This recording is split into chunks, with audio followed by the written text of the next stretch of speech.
सत्तेतून बाजूला करत केरळात खरं तर काँग्रेसची सत्ता येणार आहे असं दिसतंय. आणि मग म्हणजे देशात सांगायचं झालं तर दक्षिण भारतात खरं तर काँग्रेसला मानणारा एक वर्ग तयार होतोय असं आपल्याला पाहायला मिळतंय.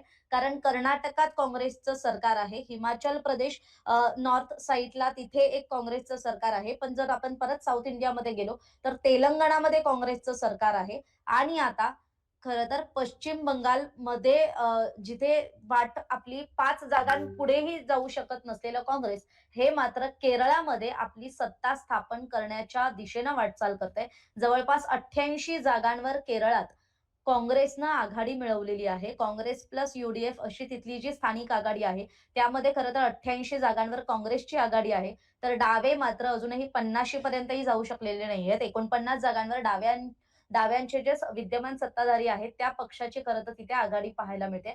तर भाजप सुद्धा 3 जागांवर आघाडीवर आहे. त्यामुळे भाजपसाठी सुद्धा सांगायचं झालं तर केरळात झालं, दक्षिण भारतात झालं, की भाजप हे हळू-हळू जातं आणि मग ते त्या राज्यात आपलं एक नेटवर्क गोळा करतं. तिथे आपला एक पक्ष विस्तार करतं, पक्ष बांधतं.